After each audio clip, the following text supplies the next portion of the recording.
All right, welcome everyone. Today I'm going to be fishing some suspending hard baits for trout. I'm going to go over a few tips on why I use them and how I use them, and also a few different tackle modifications that you can do to make your suspending trout lure fishing more enjoyable. So if you're interested in this, like this video. Also comment down below what you're using for suspending trout baits.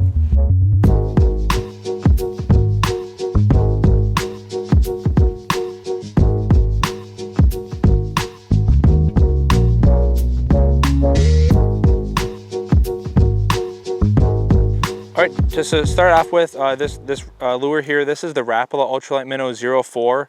It's readily available pretty much anywhere in the US. A few modifications that I do just right out of the box. I take the split ring off the front. The reason why I do that is I use these little tiny snaps by Owner. Little tiny micro snaps. It gives the lure a lot more action because there's less weight up here. If you have a snap onto that split ring, it's a lot of weight, and it takes away a lot of that surface area of that lip to be able to swim through the water. That's one modification I do there. With this particular bait that I have here, because there's a lot of rocks and tag elder and stuff, I took the front split ring and hook completely off. And then on the back, I put it's a little bit more of a stout single hook. This is made by Van Fook. It has a little tiny micro barb on there. It's tiny micro, you can barely even see it. So you can still unhook the fish pretty good. It does hold the fish a little bit better than your single barbless hooks. So that's what I do out of the box. Should mention that this bait is a slow sinking bait by classification, how it is stock. But when I rig it like this, it sinks super slow. To the point where it's pretty much a suspending lure, and that's how I fish it. All right, so I'm gonna get this out on the water. I'm gonna show some tips and tricks on how I use suspending lures, especially right now. After a lot of rain, there's been some bug hatches, so those fish aren't quite as active as they would be earlier in the year or a little bit later in the year. So I'm gonna really try to coax them into bites. I'm gonna show you guys how to do that. All right, so one place where suspending lures really shine, see all this brush. That's basically, this whole river has brush along the inside and some of the outside edges of the current. But I can almost suspend that lure, and it'll stay in the water column. It'll just float down. And a lot of times those trout that are sitting there waiting for a good meal, they're not going to poke out at every little thing, but they're going to sit there and say, is that worth my time? Go out, grab a helpless looking fish. So that's, for me, like with the heavier baits that I usually fish, I would have to fish this a little too fast, or it starts to tumble on the bottom. So I can't really fish it as slow as I can with the suspending bait. And that the floating lures, they'd float up too fast, so they're moving still a little bit too fast for these a little bit more laid back fish right now. And something that I like to do as well, I do this in bass fishing, bluegill, it doesn't matter. I always fish as close to me, and then I keep working my way till as far as the target. So even if you see, let's say you see a picturesque rock or a log, and you just want to cast right to that, don't do that, because if you catch a fish off of a log or that high percentage area, and you bring that fish fighting all the way down here, not only that gives the fish more time to get off or get snagged into some of this brush, but there could be other fish laying in here that you'd spook off. So it's always worth working close and then work your way outward. See right here, I can just let my lure, I can see it pretty good, and I'm just gonna let my line kind of get sucked into that current, and my lure will follow where my line's at. I could just give it just a little, just barely have tension on there, so I'm still connected to my lure. And with a fast gear ratio, I can hurry up and reel in and get that slack out to set the hook in the fish.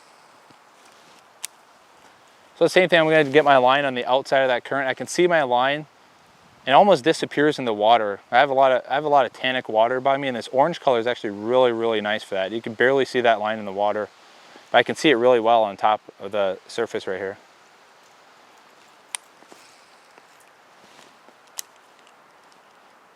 So I'm not hitting pinpoint casts right now.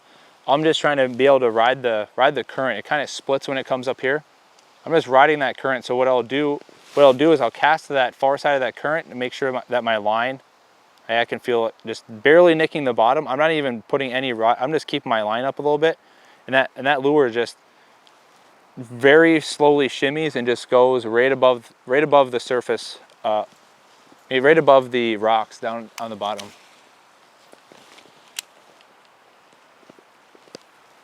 I'll do the same thing. So I almost break the lure, the river in half.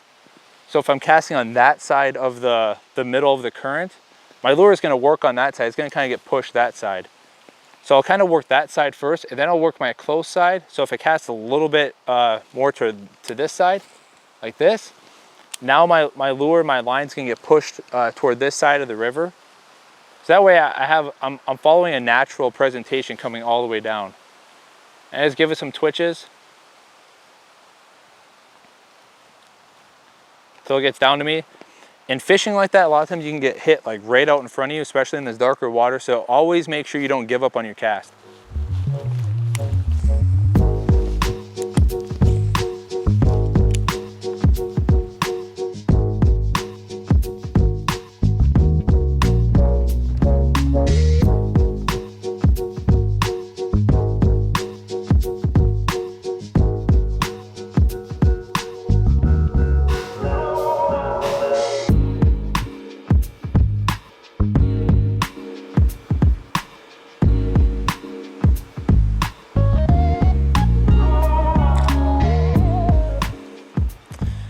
Yeah, and that fish, I don't know if it feels like it's a little deeper over there, but I get 2 twitches, I just let it sit there. And I was just watching my line. I saw my line jump and I felt it.